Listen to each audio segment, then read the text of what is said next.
अस्सलाम वालेकुम दोस्तों, हमारे मुल्क को सबसे ज़्यादा इस वक्त ज़रूरत है टेक्निकल एजुकेशन प्रोग्राम्स की।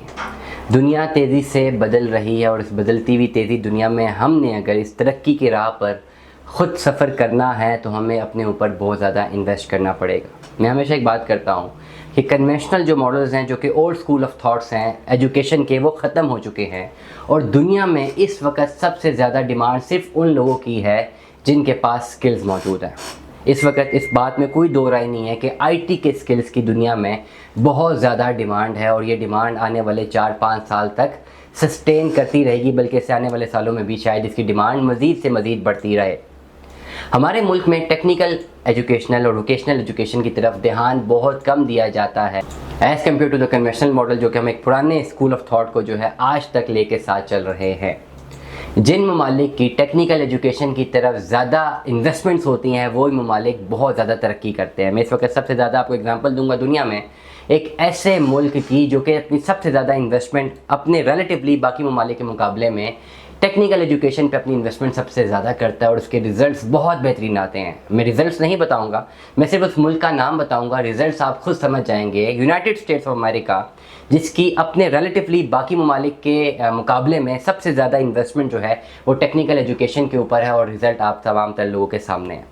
दुनिया के वो तमाम तर डेवलपिंग कंट्रीज जिसमें पाकिस्तान, इंडिया, बांग्लादेश और बाकी ऐसे ममालिक हैं जो कि अभी तरक्की पजीर हैं, डेवलपिंग हैं, अभी तक वो डेवलप नहीं हो सके, उनका सबसे बड़ा एक फैक्टर ये भी है कि उनकी सारी की सारी इन्वेस्टमेंट जो है वो दूसरी जगहों पर है और जहाँ पर इन्वेस्टमेंट उनको चाहिए स्पेसिफिकली स्किलफुल प्रोग्राम्स की तरफ, यहाँ पर उनकी इन्वेस्टमेंट्स बहुत कम है, जिसकी वजह से उनको रिजल्ट्स बहुत कम मिल रहे हैं।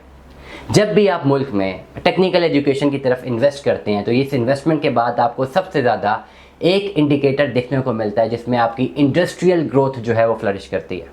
इंडस्ट्री किसी भी मुल्क की तब चलती है जब आप उसमें इनपुट बेहतरीन दें, आउटपुट जो है उससे भी बेहतरीन दें, या मैं आसान लफ्ज़ों में बयान करूँ तो कम से कम इनपुट, ज़्यादा से ज़्यादा आउटपुट और एफिशिएंसी मॉडल जो है आप 80% से ज़्यादा रखते हैं, तभी आपकी इंडस्ट्री ग्रो करती है। जब आपकी इंडस्ट्री ग्रो करती है तो ऑटोमेटिकली आपका मुल्क गुर्बत की लकीर से बाहर निकल आता है। जब आपकी इंडस्ट्री ग्रो करती है तो आपका जीडीपी ग्रोथ रेट बढ़ता है और जब आपका जीडीपी ग्रोथ रेट बढ़ता है तो ओवरऑल जीडीपी का हुजम बढ़ता है और जब ये जीडीपी का हुजम बढ़ता है आपकी एक्सपोर्ट्स बढ़ती हैं, फॉरेन रेमिटेंस जनरेट होता है और आपके मुल्क में डॉलर आते हैं और डॉलर आने के बाद आपके मुल्क में खुशहाली आती है और गुर्बत से आपकी जान छूट जाती है। मतलब ये कि एक सेक्टर पे प्रॉपर इन्वेस्टमेंट करने के बाद आप इतने ज़्यादा फ़वाइद हासिल कर सकते हैं। हमारे मुल्क में एक अच्छा खासा हुजम है यूथ का और बहुत सारे ऐसे बच्चे हैं जिनमें ये क्रेज़ है कि उन्होंने पढ़ना है, उन्होंने कुछ सीखना है और वो डेफिनेटली कुछ सीखना चाहते हैं।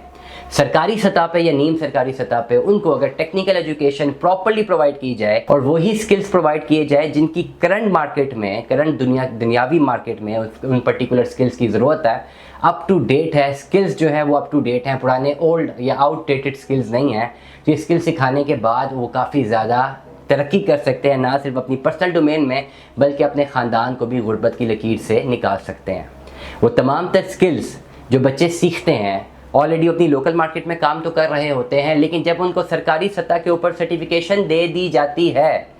तो वो वैल्यू एडिशन कर देती है और वो सर्टिफिकेशन उनकी एक्सेप्ट हो सकती है पूरी दुनिया के ममालिक में, जहाँ पे उनके लिए अपॉर्चुनिटीज़ बढ़ती हैं और ये अपॉर्चुनिटीज़ बढ़ने के साथ साथ ना सिर्फ वो अपनी ग्रोथ में एक हिस्सा डालते हैं, अपने ख़ानदान की ग्रोथ में एक हिस्सा डालते हैं, बल्कि अपने मुल्क की ग्रोथ में भी एक हिस्सा डालते हैं। अगर वो बाहर चले जाते हैं और वहाँ से पैसा जनरेट करना शुरू कर देते हैं तो सबसे पहली चीज़ वो अपने मुल्क में बेचते हैं जिसका नाम होता है रेमिटेंस, और रेमिटेंस आने से आपका मुल्क तरक्की कर सकता है। एक बहुत इंपॉर्टेंट बात यह है कि जब आप स्किल किसी एक बच्चे को सिखाते हैं, वो बच्चा स्किल पर काम करना शुरू करता है और ऐसा ऐसा डिमांड बढ़ती है तो वो स्किल ऑटोमेटिकली उसको मजबूरी बन जाता है कि वो आने वाले 40 से 50 स्टूडेंट्स को और सिखाए अगर वो पर्टिकुलर अपनी उस डोमेन में काम कर रहा है। तो एक स्किल सिखाने से आप मल्टीप्लिकेटिव इंडेक्स के थ्रू 40 से 50 घरों तक वो स्किल पहुंचा सकते हैं और जब 40 से 50 बच्चे वो स्किल सीखते हैं तो इसका मतलब ये है कि 40 से 50 घराने जो है वो कमाई की तरफ आ सकते हैं और डेफिनेटली अपना पैसा जनरेट कर सकते हैं। हमें इस वक्त अपना सबसे ज़्यादा ध्यान जो है वो देना पड़ेगा टेक्निकल एजुकेशन की तरफ, क्योंकि डेफिनेटली इसकी इंपॉर्टेंस बहुत ज़्यादा है। दुनिया भर के स्टैट्स अगर आप उठा के देखते हैं,